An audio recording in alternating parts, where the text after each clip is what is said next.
नमस्कार बंधुरा केमन आছেন सबाई আমার চ্যানেলের আরেকটি ভিডিওতে আপনাদের সকলকে স্বাগত জানাই। আজ আবার একটা নতুন রেসিপি নিয়ে চলে এসেছি। আমার আজকের রেসিপি লাউ চিংড়ি। চলুন দেরি না করে রেসিপিটা শুরু করা যাক। এখানে একটা লাউটা খুবই কচি ছিল। আমি এরকম সরু সরু করে টুকরো করে ভালো করে ধুয়ে জল ঝরিয়ে রেখে দিয়েছি। আর এই প্লেটে নিয়েছি আমি চিংড়ি মাছের খোসা ছাড়িয়ে এবং পিঠের কাছে যে একটা কালো রঙের সুতোর মতন নোংরা থাকে সেটাও বার করে পরিষ্কার করে ধুয়ে রেখেছি। এবার তার মধ্যে নুন হলুদ মাখিয়ে রেখে দিচ্ছি। এখানে আমার 200 গ্রাম পরিমাণ মতন চিংড়ি মাছ আছে। এবার চিংড়ি মাছটা নুন হলুদ মাখিয়ে আমি ভালো করে রেখে দিলাম। এবার কড়াইয়ে সর্ষের তেল গরম করে চিংড়ি মাছটা ভেজে নিচ্ছি। চিংড়ি মাছ বেশি ভাজার প্রয়োজন নেই। বেশি ভাজলে চিংড়ি মাছ কেমন চামড়ার মতন শক্ত হয়ে যায়, তখন খেতে একটুও ভালো লাগে না। একটু সামান্য নাড়াচাড়া করে অল্প একটু ভেজে নিলাম।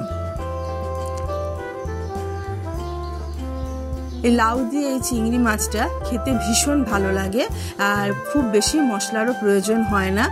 আপনারা এটা বানিয়ে দেখতে পারেন।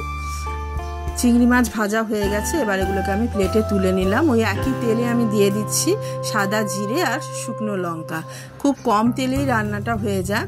শুকনো লঙ্কা আর সাদা জিরে একটু ভাজা ভাজা হয়ে গেলে তার মধ্যে আমি একটা মশলা দিয়ে দিচ্ছি। এই মশলার মধ্যে রয়েছে আদা, কাঁচা লঙ্কা আর টমেটো। মশলাটা একটু ভাজা হয়ে গেলে তার মধ্যে একটুখানি জল দিয়ে, ওই যে মিক্সির বাটি ধোয়া জলটা দিয়ে আমি এটা একটু রান্না করে নিলাম। এর মধ্যে গুঁড়ো মশলাগুলো দিয়ে দিচ্ছি, হলুদ গুঁড়ো, জিরে গুঁড়ো, ধনে গুঁড়ো আর কাশ্মীরি লঙ্কার গুঁড়ো। গুঁড়ো মশলাগুলো এবার খুব ভালো করে কষিয়ে নিতে হবে। মশলা যত কষানো হয় ততই রান্নার টেস্টটা ভালো হয়। এবার দেখুন তেল ছাড়তে শুরু করেছে। আমি কেটে রাখা লাউগুলো এর মধ্যে দিয়ে দিচ্ছি। লাউগুলো দেওয়ার পর খুব ভালো করে মশলার সাথে মিশিয়ে নিতে হবে। এবার পরিমাণ মতন নুন দিয়ে দিলাম। নুন দিয়ে এবার ভালো করে মিশিয়ে নিলাম। এই রান্নায় একটুও জল দেওয়ার প্রয়োজন হবে না। এবার ঢেকে দিয়ে আমি এটাকে 7-8 মিনিট রান্না করে নিচ্ছি। দেখুন নুন দেওয়ার জন্য লাউ থেকে অনেকটা জল বেরিয়ে গেছে। এবার এই জলেই লাউটা সিদ্ধ হয়ে গেছে। লাউটা আরেকটু সিদ্ধ হওয়া বাকি আছে। আমি এর মধ্যে ভাজা চিংড়ি মাছগুলো দিয়ে দিলাম। এবার চিংড়ি মাছগুলো দিয়ে আমি লাউটাকে 2-3 মিনিট রান্না করে নেব। খুব ভালো করে মিশিয়ে নিচ্ছি লাউয়ের সাথে। এবার এর মধ্যে দিয়ে দিচ্ছি অল্প পরিমাণে গরম মশলার গুঁড়ো।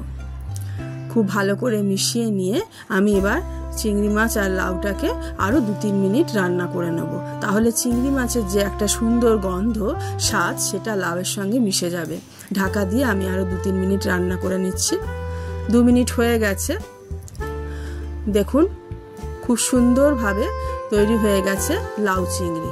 সামান্য একটু জল রয়েছে, সেটাকে আমি একটু শুকিয়ে নিচ্ছি। এই লাউ চিংড়ি রেসিপিটা খেতে দুর্দান্ত লাগে। আমি এটাকে এবার সার্ভ করে দেবো গরম ভাতের সাথে। আপনারা এটা একবার খেয়ে দেখবেন, ভীষণ ভালো লাগে খেতে। যদি আমার ভিডিওটা ভালো লেগে থাকে তাহলে প্লিজ ভিডিওতে একটা লাইক করে দেবেন। আর এরকম রান্নার রেসিপি পাওয়ার জন্য আমার চ্যানেলটাকে অবশ্যই সাবস্ক্রাইব করে নেবেন।